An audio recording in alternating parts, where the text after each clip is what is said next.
What if the most terrifying secret in your neighborhood wasn't in some abandoned house, but hidden in plain sight, right under your feet? In the quiet Austrian town of Amstetten, one man, Josef Fritzl, managed to conceal a dark reality for decades.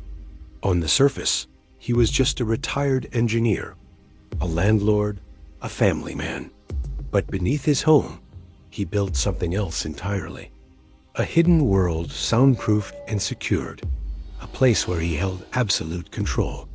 How could a man live a double life so completely, fooling his neighbors, his friends, and even his own family, living just a few feet above? This wasn't some spur-of-the-moment plan. It was a meticulously engineered deception that began years before anyone suspected a thing. In 1978, Fritzl, using his construction knowledge, started extending the cellar of his home at 40 Ibstrasse. This wasn't just a simple renovation.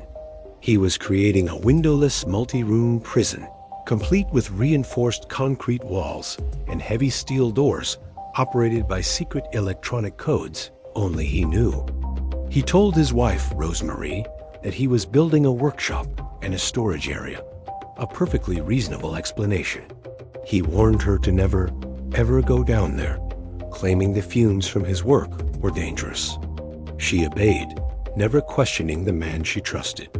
This cellar was his own private kingdom, a place where his rules were the only ones that mattered. The deception reached its most audacious point in 1984. His 18-year-old daughter, Elisabeth, vanished. Josef told everyone, including the police and his wife, that she had run away to join a religious group. To make the story believable, he forced Elisabeth to write a letter, postmarked from another town, confirming she had left on her own. The town believed him. The police closed the case. Rosemarie believed him. Life moved on, but Elisabeth hadn't run away. She was just downstairs, trapped in the prison her own father had built for her. For the next 24 years, the world above continued its daily rhythm, completely oblivious to the silent nightmare unfolding right below. Over the years, the situation in the cellar grew even more complex. As Elisabeth's family grew in captivity, Josef had to expand his lie. On several occasions, he would stage the discovery of a baby on his doorstep. Each time, a note, supposedly from Elisabeth, would explain that she couldn't care for the child and begged her parents to raise it.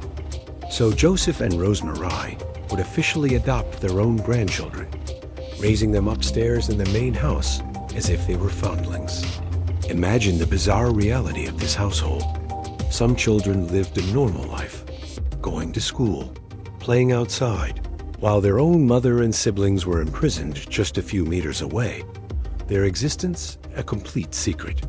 The gas man would come to read the meter, friends would visit for coffee, and life just went on. The unraveling of this 2-decade-long secret began with a single, unforeseen event in 2008. One of the children who lived in the cellar, a 19-year-old named Kirsten, fell gravely ill. Her condition was so severe that she fell into a coma.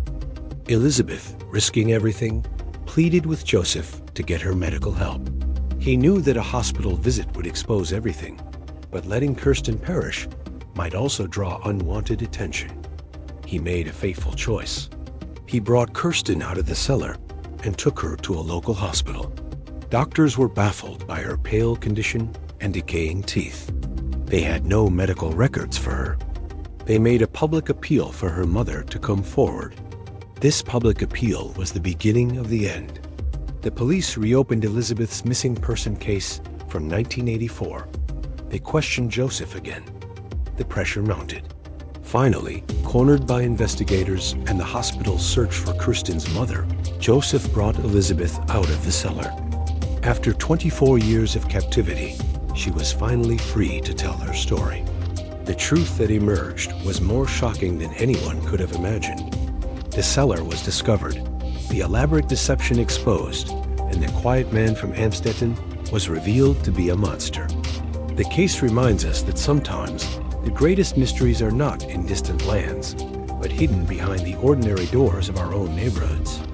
This case shows how one person's control can shape the reality of others for decades.